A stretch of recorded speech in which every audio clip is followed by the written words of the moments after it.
have the rapporteur, as it has been the policy at the end of the session, the close of the sessions. We have a brief of what has been going on. Thank you so much. I know he's not going to take a lot of time. Please bear with him because we need this information, and it is the theme. That's why the Institute organizes this economic forum. Thank you so much.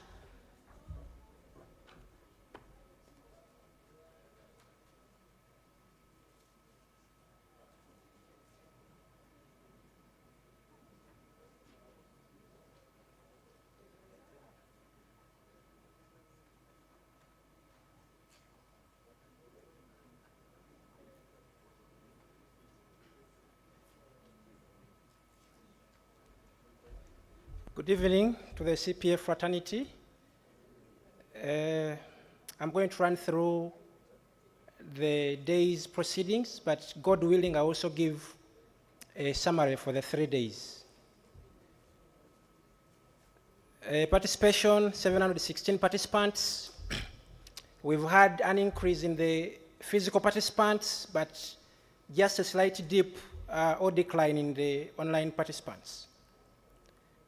We had some sobering presentations on empowering communities through agricultural value addition by two presenters, Ms. Noela Victoria and later on Mr. Ankadu.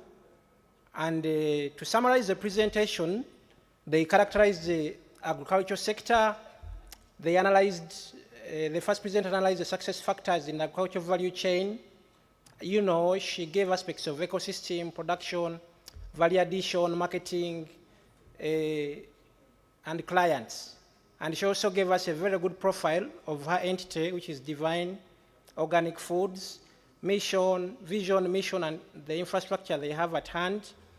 And she also highlighted her flagship product, which is a Amaro product brand, which is nutrient dense and quality products, gluten-free products, instant food and nutritious health snacks. And then she also gave us how the methodology and modality of how they undertake this. And one to mention out is business to business, then business to customer, then aspects of circular economy, but also mentioned out and highlighted the contribution of the entity to the SDGs, 1, 2, 5, 9, 10, and 17, but also the NDP. Cassava is a national priority crop, and she gave us the numbers in there, but also highlighted that Uganda is the 20th leading cassava exporter. I don't know then how, if you are in the 20th position, you become leading. But she highlighted that we should do more in that regard. She also gave us some missed potentials in the cassava chain, that whereas cassava is a potential or a priority, we have a number of components coming through in terms of missed opportunities, where we see our production going down, export earnings dropping, post-harvest losses creeping in, and then 50% of the cassava processing investments remaining idle. So which means that you have a potential of 50% not being utilized. Challenges in the cassava value chain, across low farm gate prices, high cost of value addition, limited capital appreciation, and the likes. But she also gave us some cross-cutting challenges, like supporting infrastructure is limited, markets are lowly developed, instabilities and risks, even the weather vagaries, high cost of credits and the likes. And she gave us some investment opportunities for cassava in the input market, certification, seed and fertilizer, potato chips, rather cassava chips, gluten-free, high-quality cassava flour, and specialized cassava value chain support services. And she gave us some recommendations to this effect. Data can't be overemphasized, accessible finance and affordable incentives promote development of sustainable food systems, and then collaborations, especially in terms of marketing, farm and primary collaboration still. Then she said we should prioritize the wheat substitution policy. Now, moving forward to Mr. Joseph Nkadu of Nukafe, he gave us a sobering presentation about value chain analysis, especially on coffee. And you know, he gave us the uniqueness of Uganda's agricultural value chains, which are smallholder in nature, weather vagaries, perishability, and of course the variability in terms of human taste and preferences, highlighted value chain the value chain, which, you know, in a way involves upgrading across a number of strata, like product, process, functions, intersectoral upgrading, and the likes. And he also gave us a few figures and facts about Uganda's agricultural chain, especially in the coffee spectrum.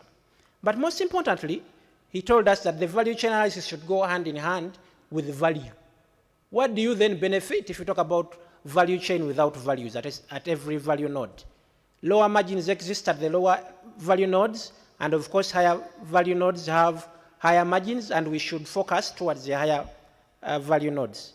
Main challenges critically to note: low financing, low incomes, low trade value, and of course the intergenerational poverty trap, which we are trapped in as a country and in most of the low-level households.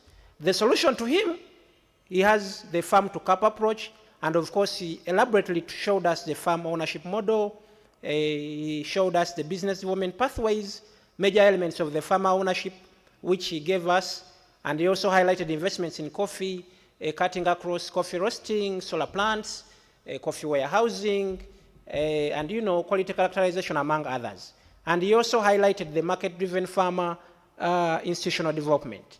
Successional planning, very critical to him, but of course, the systematic application of science. He highlighted the sustainable production triangle, you know, across the farmer, the market, while also prioritizing research, you know, which at the end of the day will improve productivity, quality, sustainability, while at the same time curbing what he called as sustainability. Coffee ecosystem, and of course a dynamic interactive web-based platform. He analyzed the projected impact, and at the end of the day, he invited us for a cup of coffee from Nucafe, and he promised us that it won't leave us the same. I don't know whether if you took some, you've remained the same.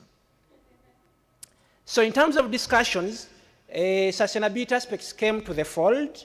So how do we then sustain governance?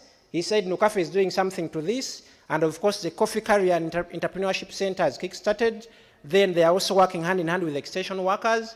Value chain with values were prioritized, and of course when somebody asked him about the Vinci story, he said ultimately a single player will open up and ultimately make way for others, but they can't sustain the demand. So the approach used, he said, was the one which should be discussed, but not the principle. How money is trying to entice taking coffee. How do we use the waste and peels of cassava? Of course, we got answers of briquettes, animal feeds, fertilizers, and the likes. Then Madame Nowera told us that they use group farmers and stagger production to ensure a regular supply of potatoes. And then the men are not entirely left out, especially in terms of the cassava value chain, most importantly because they have the land rights. Farming models were appreciated. Farmers should manage their fields better. Extension services can't be overemphasized, but of course partnerships, especially working hand in hand with government and private entities. Financing in focus, the land question was analyzed, but of course we should also improve the off-taker mechanisms, and we also see distortions in the input and off-take pricing, which should be sorted out. Productivity and sustainability, they still came through. Cooperatives and farmers banks in the country, something we should look into, especially not in terms of whether we should have or not, but in the spectrum and focus of the operation of modality. A shared vision with the farmers. Farmers are very rational in what they do. Cooperatives, are they the magic bullet? We've had a sobering presentation at the last. It is the farmers to capitalize the bank, so these are the modalities we should be talking about. You don't have capital for all commodities to have maybe a bank for every commodity. So in essence, everything should be farmer owned.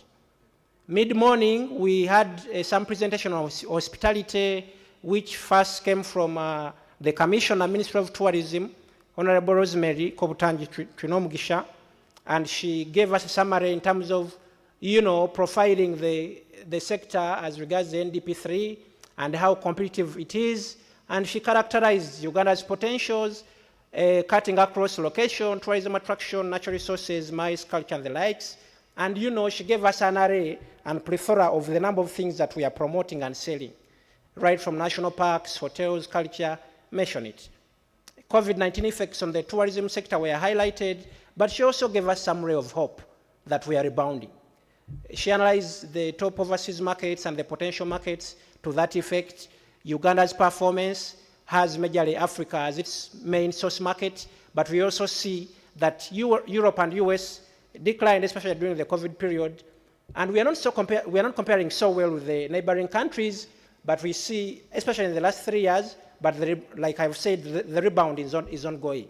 Highlighted challenges to that effect, like marketing, infrastructure, manpower skills, cost of capital, and over-reliance to wildlife. But what is government doing? She gave us some of the aspects where government is doing things like infrastructure development, especially in gorilla tracking areas, electricity, internet, construction of 20 water dams, etc., etc. But she also gave us some proposals. You know, we should bring some new products in the market, redevelop the source of the Nile, the International Conventional Center in Entebbe, creation of recreation spas, festivals, marketing, etc., etc. We have the detailed presentations, and we shall put up a detailed report. Then we had a presentation from Mr. Chiria, and he highlighted the same. He profiled the tourism sector for Uganda. He highlighted the challenges and threats, infrastructure, and he also gave us a few key infrastructure like the airport, Windy, source of the Ginger Nile. And you know, when he talks about them, you have then to put them in focus. How are they? And then how should they be for us to trigger and tap into the tourism potential? And he proposed some key strategic interventions, cutting across infrastructure, training, affordable credit, promotion and marketing, tourism development levy. We see it is integrated into the laws. It is operating in Kenya and Tanzania, but not in Uganda. How then do you expect a sector which is commercial to thrive?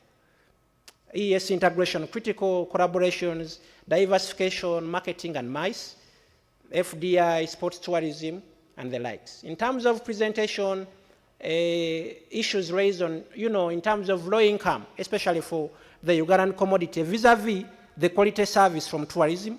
And of course, he comforted our hearts that UTB is doing something to this. Safety and security critical. How do we then manage the narratives, especially in trying to design the Ugandan story? We should have an adequate accountability framework. Exploitation of MICE for city tours came into the fold. But I also want to interest you into the GKMA strategy, which we developed as NPA and other government stakeholders, where we say that tourism should come to the fold as one of the competitive centers or sectors in the GKMA. Tourists need company. Some CPA say that tourists need company, and then of course should be regulated. And of course, in terms of safety, the key question, of course, Mr. Chiria said that is it sustainable? And of course, he gave a rejoinder to that.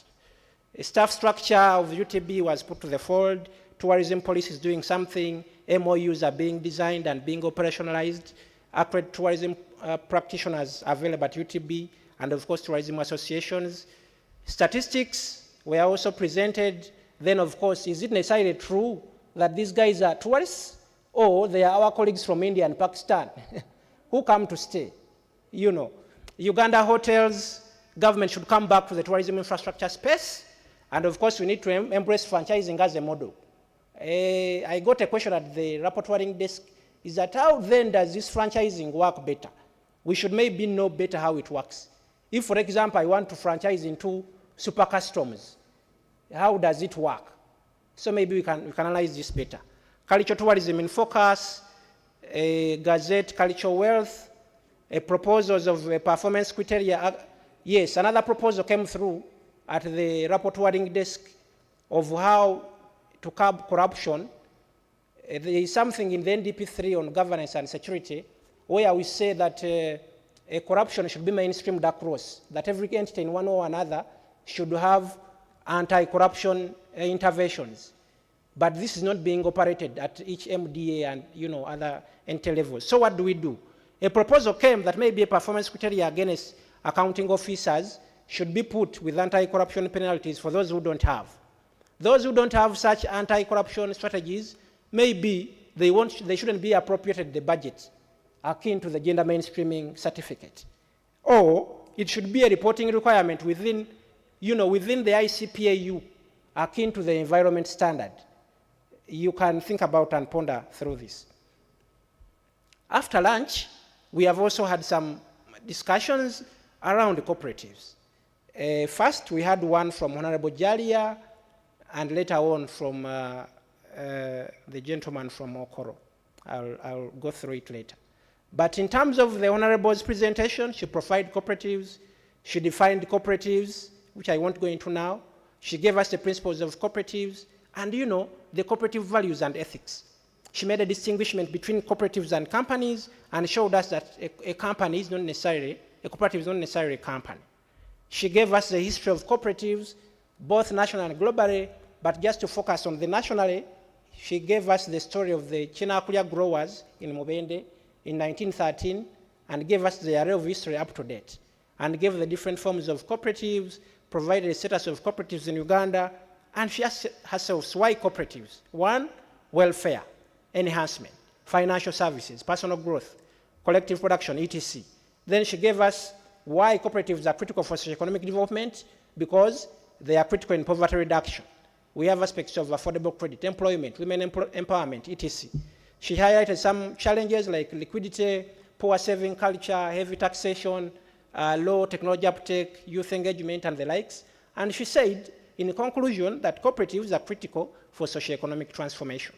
Then we had a presentation from Mr. Gilbert Wachal. He also defined cooperatives, elaborated their unique identity, which is within three aspects, three strands. One, ownership, control, and use of service. But you know, also in terms of values and principles, and also that they work through an established structure.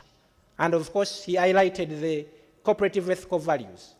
He also summarized the cooperative principles, which we have already seen. And now, he made a case that cooperatives can indeed be an anchor and driver for socio-economic transformation, giving us Okoro, Coffee Growers Union, as, you know, as something to, as a case study. He told us it was registered in 1962, and he gave us the lifeline dynamics across the way where it died out somewhat, then revived, and now it is, you know, on the peak. But he told us something to think about, that there is something called the mindset trap. All that you see as a challenge is not necessarily a challenge. It's just within your head. So sort it out. Sometimes you need to change the direction, and we shouldn't always blame patience. That may be patience. If I'm patient, I'll always get there sometime. We should change the gear.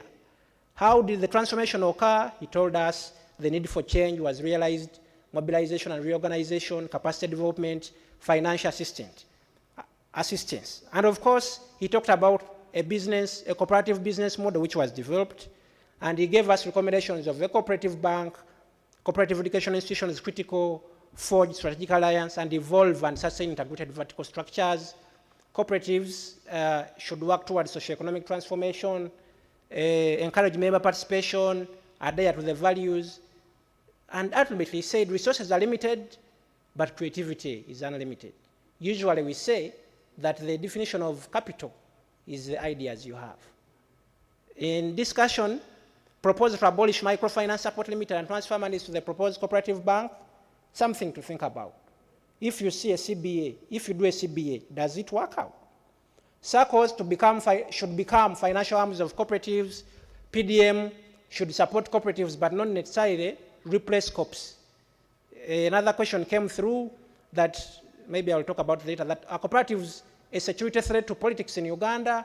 And of course, we gave an answer to that. But ultimately, there is what we call a story of revival. It depends how the different societies in the different regions of the country adopted or adapted to change. Regional analysis of the government financial interventions from Uganda Microfinance Support Center should be locked in. Can SACCOs do more beyond just financial services, especially if you see that they bundle up money, put in unit trust, which unit trust ultimately put in government securities? Something to think about. Cooperative education should be, okay. So this has been done. Let me run through some of the general summaries, and then I finish, 2 or 3 minutes. Throughout the 3 days, we've seen that multi-sectoral collaborations came through stronger, value addition critical, affordable credit, maximization of revenue, or revenue management for oil, local content intervention is critical. Labor export regulation should be undertaken, but also capacity building, harness labor export, a national value framework and identity, need for educational policy, value chain analysis is critical. Implement the tourism development levy, explore franchising, tourism infrastructure development critical, develop more tourism products, market and promote your country. Cooperatives should be prioritized in government institutions, interventions, succession planning critical, farmer ownership models can't be overemphasized. There is a need for a cooperative bank, most importantly, how? A reporting framework was proposed, maybe you should take this forward. Cooperative education should be improved. Accountability intervention should be elevated.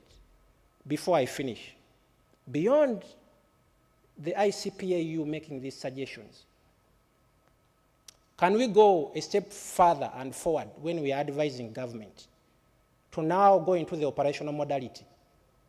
If at all we agree to the recommendations here, or later on as I will detail in the report, how much do they cost? Who should do it? What time framework or time period should they be done? How should we face them? I thank you so much.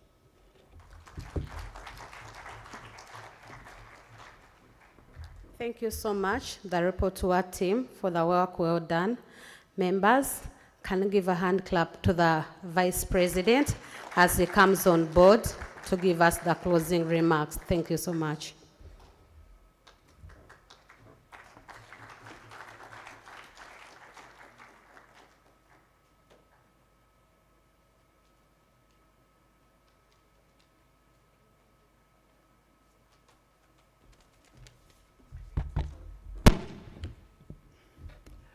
Thank you, our MC, for the day. The President of the Institute, Council members, our emeritus presidents, guest speakers, members of the Institute, participants physically present and those online, our friends from the media, and ladies and gentlemen, a good afternoon to you. At this time of the day, many of us are looking forward for, it's a Friday, so my remarks will be brief so that we can go out and enjoy the Friday. We all know that everything good must come to an end. I trust the Economic Forum has been a good event, and we have had a good time, and we must come to terms that the forum has also come to a close. Our theme for this forum has been national priorities for socio-economic development, and this resonates well with the aspirations enshrined in the NDP 3. We trust as a council that the presentations and discussions generated will help us as a profession to put together policy recommendations to drive the Vision 40 agenda. On that note, and on behalf of the Council of the Institute, would like to thank all our presenters for sharing their knowledge, experiences, and insights. A lot of lessons have surely been drawn. Would also like to take note that this forum would not have been as successful as it had been without the support of our partners. The Council of the Institute, on behalf of the members, is very appreciative of the following partners that were already presented with our tokens of appreciation. ESAMI, Creston HM, Insurance Regulatory Authority of Uganda, PKF, Centenary Bank, National Social Security Fund, Goldgate CPA, and the Uganda Bureau of Statistics. As a council, we would like to re-emphasize the importance of the profession and the institute to collaborate and partner with other stakeholders in growth of our profession and also the economy. We don't take these partnerships for granted, therefore. They send a very big message, and we are indeed very appreciative. To our members, we want to take this opportunity to remind you to check your CPD calendars on the ICPO website for our forthcoming events. But specifically, we'd like to draw your attention to the annual seminar that is scheduled for the 20th to the 22nd September 2023. We all know that is our flagship event. Please make sure that you attend the event. Book your space now. Would also like to whisper something to you. We have a new CPD product that is coming on board. It is soon going to be launched. It's called Experiential Learning. Please keep your ears on the ground. The new product will take participants to those areas with a potential for investment opportunities. Details are going to be released very soon. Please keep checking our digital spaces.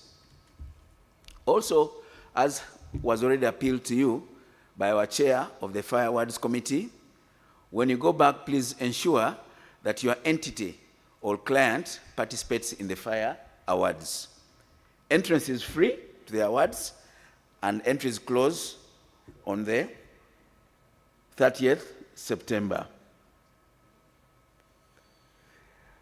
Allow me to convey my gratitude to our events management committee led by CPA David. He calls himself David Bunya Serebe, but where I come from in Namutumba, this name is Buna. He is CPA David Buna Serebe. The Serebe is the borrowed one. The secretariat team also led by CPA Derek Nkaja for delivering a well-organized 11th Cpa Economic Forum.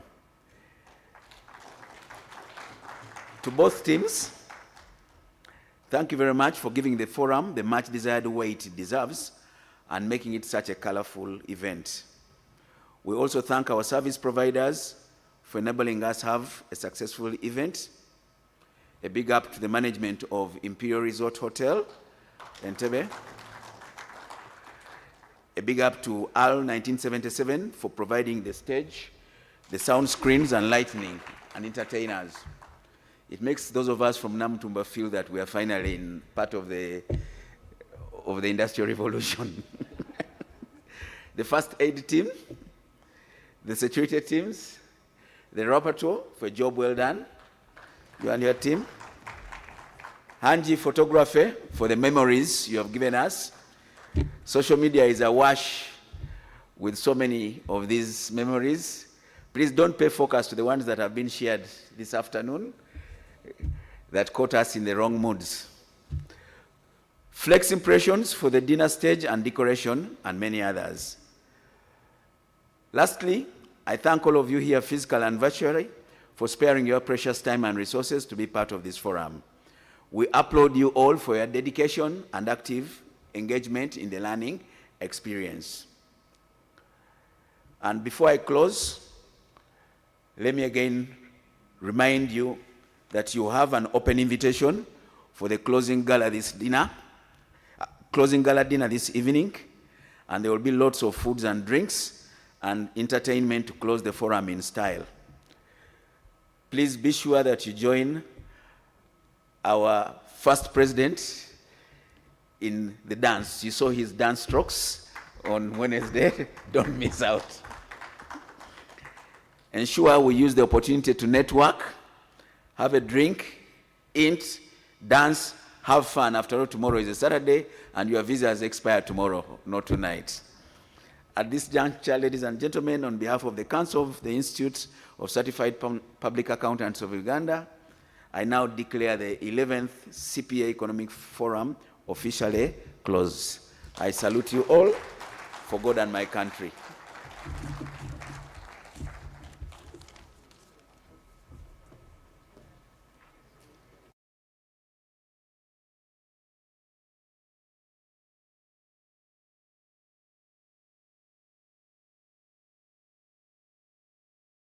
ICPU, in partnership with the CMA USE New Vision, bring you the 2023 Fire Awards under the theme ESG Reporting as Brand Storytelling. Organizations in the private, public, and non-governmental organizations sector are invited to submit their ICPU, in partnership with the CMA USE New Vision, bring you the 2023 Fire Awards under the theme ESG Reporting as Brand Storytelling. Organizations in the private, public, and non-governmental organizations sector are invited to submit their annual reports. To submit your entry, visit icpo.co.ug/Fire Awards or deliver 3 copies of the printed annual report to the ICPU offices. Entries are open until September 30th. Submission is free for all organizations. It's time to break new ground. To get up and be counted. To take your seat at the table. To make your mark. Now is the time. To boss up, hustle up, level up. Take your business to the next level. Sign up for the online NSSF High Innovator Business Academy before 30th June 2023. Visit www.highinnovatorbusinessacademy.nssfug.org to upskill yourself and stand a chance to win up to 75 million shillings in seed funding. The High Innovator Program is an initiative of NSSF in partnership with MasterCard Foundation, implemented by Outbox. NSSF, a better life.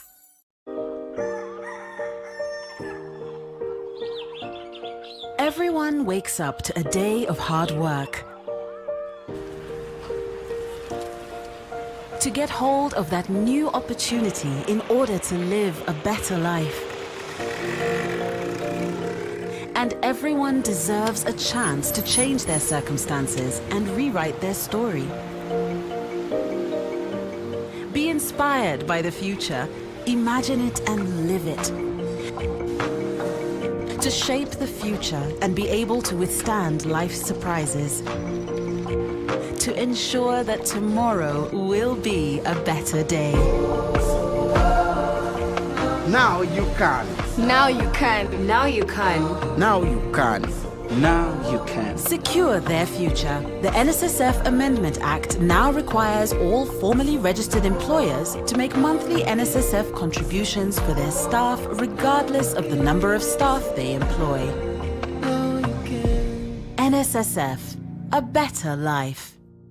As the sun rises across Uganda, a new dawn in luxury living awakens. Solana Lifestyle in Residences is Uganda's newest, most prestigious and award-winning lifestyle destination, an address for those who dream differently. At Solana, you're close enough to the hustle of the city, but far enough to come home to a sanctuary of smart living.